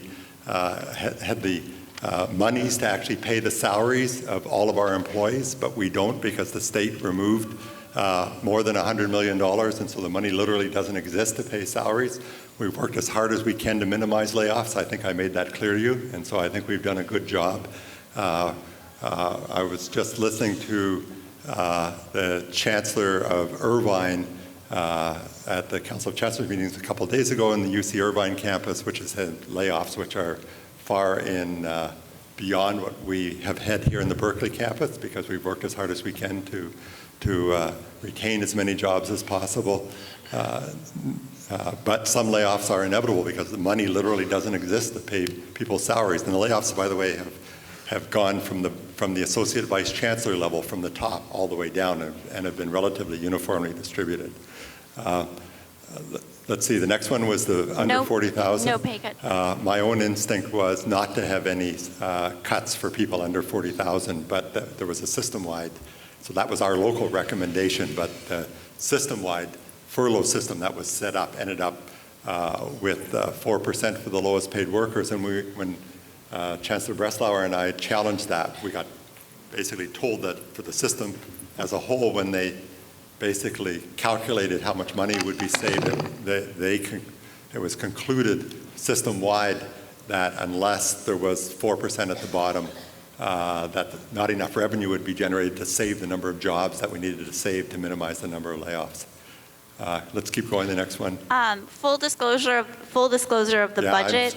I'm strongly in favor of full disclosure of the budget. Defend, do not privatize public education in California. As I already spoke to that, we're moving as hard as we can.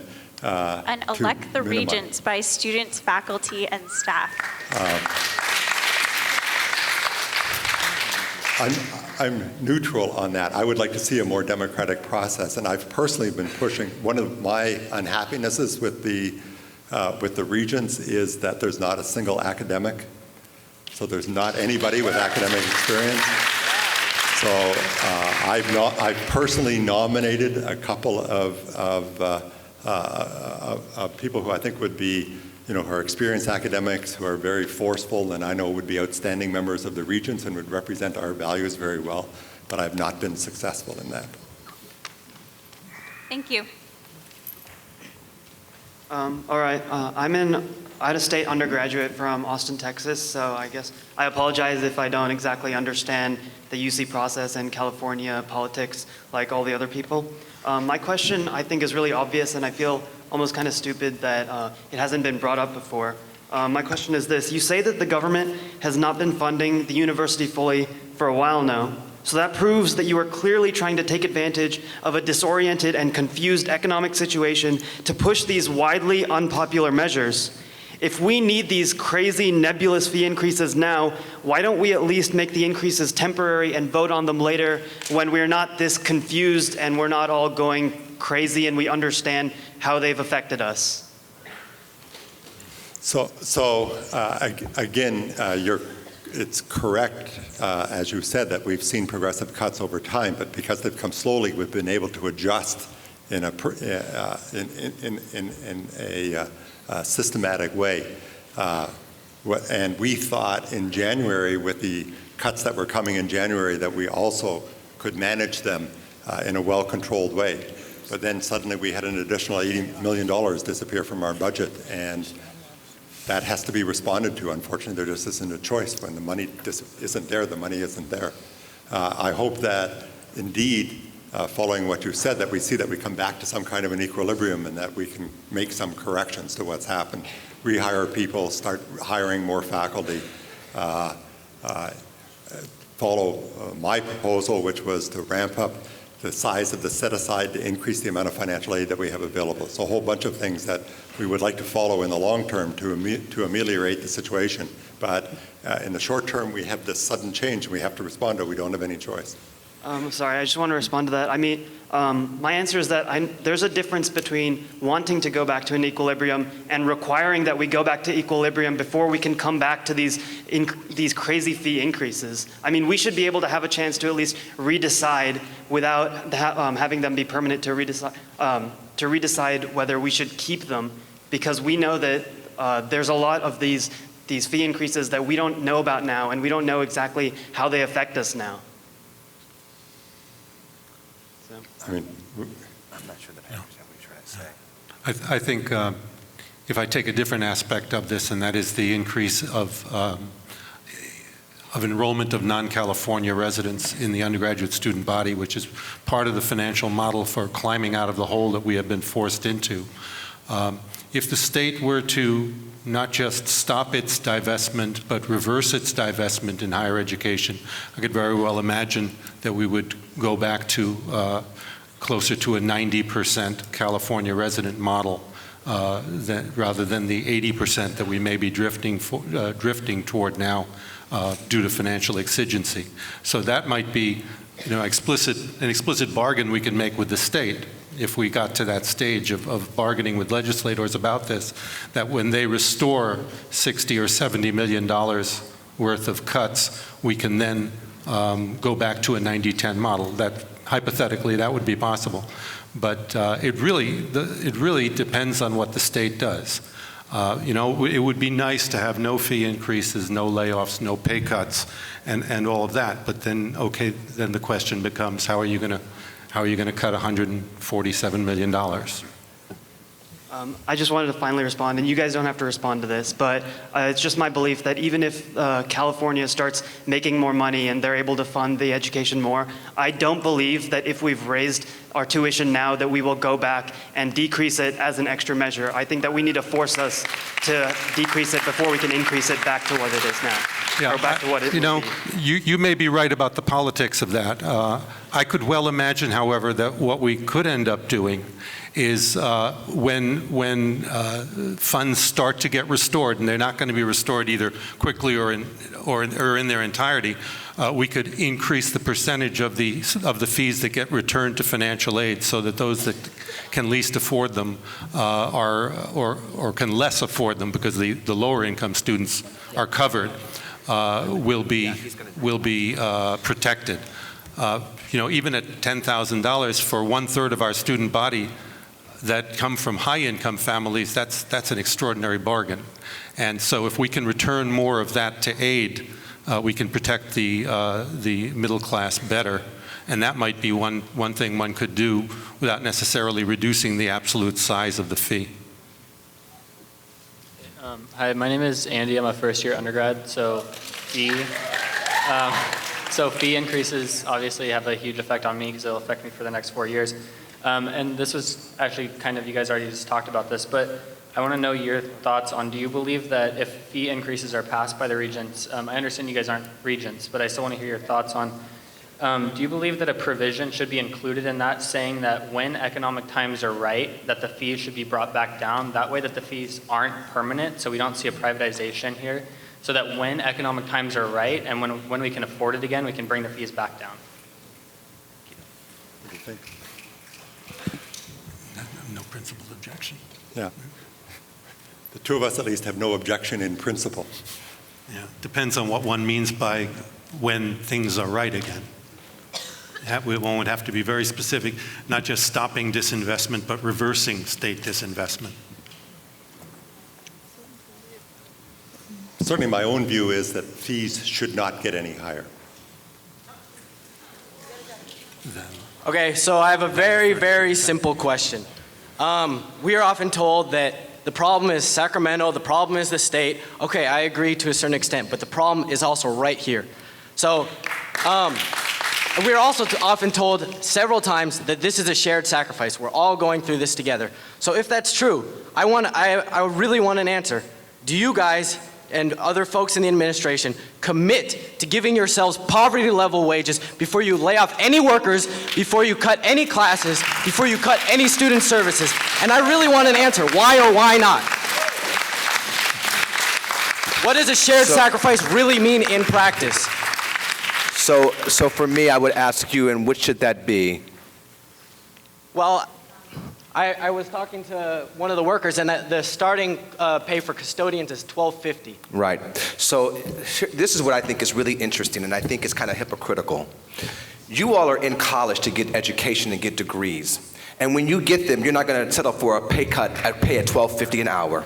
You went to college so that you can get an education, so that you could have a better paying job, so that you could excel your life in this. And so to ask somebody else to do what you would not do is kind of interesting to me. So if you would also say to me that you would be willing to, after you've gone through and gotten a baccalaureate degree and a master's degree and a PhD and accept a pay at $12.50 an hour, then we might be able to have a conversation. No, but then I'm really serious about that. I mean, and let me be very clear about this. But more than anyone else, understand issues of equity and inclusion and issues of fair pay. So what is fair pay? We got people who are making very, very little bit of money. And being here at Berkeley, when I first got to Berkeley in 2006, it was very interesting when I got my budget of all of my staff. And I have a staff of about 45 people. And I thought I had pages missing. I was like, this is not real, right? Something's not right about these numbers. They're like, no, that's how much people make here in Berkeley. I'm thinking, but this is one of the most expensive areas to live in. So how are people surviving on $45,000, $40,000, et cetera? And then we started talking about how do we increase their pay, which I completely agree with. And as I increase their pay, how do I also increase the people's pay who do have education, who do have a higher level of responsibility? And then on top of that, how do I increase the person on top of that person? So for me, it's a gradual issue. Am I willing to accept making $12.50 an hour? Absolutely not. I can tell you personally, I will not. So I wouldn't. I'm a grad student in the French department. I make $20 an hour, right? And I came to Berkeley because it was a public university. I could be in Duke University. Did she get shut off? Yes. You need to cut this off. Yeah.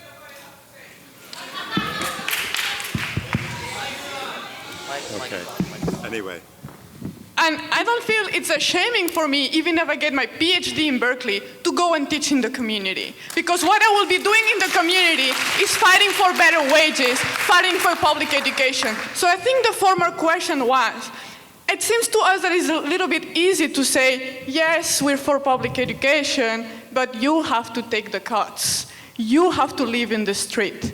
You cannot graduate. You have to take more loans. This we cannot understand, you see. It's very difficult for us when we're losing our jobs, or we have to drop out of university, to hear that from people that we feel are not sharing the pain with us. And it's very difficult for us to believe that our leadership believes in public education when we hear in this room that we speak as students as sources of revenue. Oh, students are sources of revenue? I will disagree with the provost when the issue was raised about electing the regents. No, are you out of your mind? We cannot elect the regents. Okay, I come from another country where we have another conception of public education that is the vast majority of conception of public education when the president of our universities is democratically elected by faculty, staff, and students. Why in this country is so difficult to understand what public education means? Free public education funded by the state, not by corporations, so the teachers and the faculty decide what they want to teach in their classes, what they want to do research on. Why is it so difficult in this country to understand what it means, public education? Why we have to fight over and over to make this simple idea understandable to all of us? But you know, we're fighting, but we're also understanding ourselves what it means. And we're developing some kind of leadership here. And you know what? We're not gonna take the fee hikes, and we're not gonna take the layoffs, and we're gonna fight. We're gonna fight on November, and we're gonna fight in March. And I don't know how big the strike is going to be in November, but I know the strike in March is going to be hell big. You know? So be ready to be with us in the picket lines. With us in the picket lines. Be ready to come with us to UCLA to tell the regents and to tell the president that we're not going to take it. Thank you very much. Okay. I'm not going to do a closing remark. Let's do a closing remark. Well, I think with that brilliant speech that's it. Actually, I have a question. We actually have just 2 more questions left, and I think that will be the end of the question. So. What, from her? There's 2 questions. 2. 1, Okay. 2. 3. 3 questions. So this is to continue this discussion that's been having that we've been having all night in fits and starts, and it has to do with governance of this university and especially of this campus. And I hear not just you up there on the panel, but among us talking about changing, looking above us, looking to the state, looking to the UC system. But the problem of governance is when I, as an undergraduate student, don't have what I'd like. My question basically is to what are my avenues of access as an undergraduate student if I have a problem with the way that you, Chancellor, signed a contract with Bain, $3 million contract with Bain. If I have a problem with that, what is my avenue of access to change that?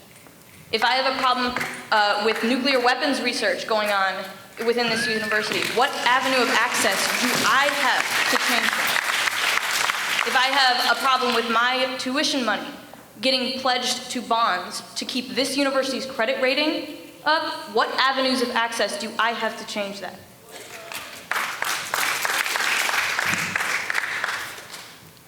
So first of all, obviously you have student leadership. Student leadership is sitting here. That's why you have an elected government. And we interact with the elected government, with your student representatives on this whole range of issues. So that's your avenue. Chancellor, you began tonight by noting that this town hall meeting is competing with a basketball game going on. Now, I'm definitely one that has school spirit, but when you introduced Berkeley, you said that this is a university known for its outstanding academics. In unprecedented times like these, it seems that it might not be possible to subsidize intercollegiate sports programs. I believe the estimate is like $5 million from the campus, and maintain affordability and access in accordance with the educational mission of this university. So shouldn't these sports programs be self-sustaining, and why can't the football coach's salary go towards women's swimming? That's fun. my question. So would we like the intercollegiate sports Yeah. to be self-sustaining? Absolutely. Right. I couldn't agree more. The people who are donating to the football coach's salary, would they agree to their money going to support women's swimming? No, so we need another financial model. But I Why agree with can't you declare emergency powers on this campus to reshuffle all the budget the way that UDOF did? Why can't you say, we know you gave this money for this, but just like UDOF, we're going to take it and put it over here. Right. Why can't you declare We're not that? going to do that. Why? UDOF did. Legally can't do that. Yeah. This is the last question. Yes, unfortunately, because although there are all these people who wanted to ask questions on both lines, we can't, we had to figure it out because we started late, and then the organizers are telling us that we have to leave this room at a certain time, which is kind of, with all the executive power here, it strikes me as kind of absurd. Anyways, so I get to ask the last question. It's a burden, but so my question is twofold. One, how much was Berkeley able to save by laying off 1/3 of the workers on this campus, the lowest paid members of the community? Why was that necessary? And how can the regents vote for increases in executive pay, as they did in the July meeting, in this kind of a crisis? And then to follow up on that, in Irvine, they decided to rehire some of those laid off workers. So would you commit to doing that? Thanks. I would hope we'd find ourselves in a situation with an improved budget to be able to rehire laid off workers. Actually, I just talked to the Chancellor of Irvine 2 days ago, and I got the exact opposite information from him. Sorry, been going on too long. The regents, why did they vote for executive pay in July? So first of all, there have been, I can't explain actions on other campuses. On this campus, which is what we're collectively responsible for, there have been no executive pay increases. It's only everyone has taken pay cuts, so there has not been a single executive pay increase on this campus. And we've been systematically eliminating senior positions. In terms of the laying off, we certainly have not laid off 1/3 of our workers. Actually, out of the 6,000 workers, I think about 300 have been laid off, so that's 5%. And we're very, as disturbed about that as everyone else is here. But it comes back to the fact that we had suddenly $80 million missing from our budget, monies that would have been used to pay salaries, and that required us handing down 20% budget cuts to every single administrative unit, including our own. It's the reality of the economy. So let me just say thank all of you. I think we've learned, certainly people at the front have learned a lot from this exchange, and I hope that we will see you both in Sacramento and in your own legislators' offices. Thank you. And before everyone runs out, I would just like to say one final thank you to everyone for sharing their time with us tonight. Students, administrators, workers included, everyone who helped set up the room and participated in this event. I think looking at the turnout, this is the excellence of Berkeley, and why we love this place is because students are so engaged in the process. And so thank you all for coming out tonight. And if you have cards, index cards that you have questions written on that you haven't gotten answered, please, you can drop them off at a table out there so we can find a way to document them, put them online so other people can see them and look at them. Otherwise, thank you very much to everyone.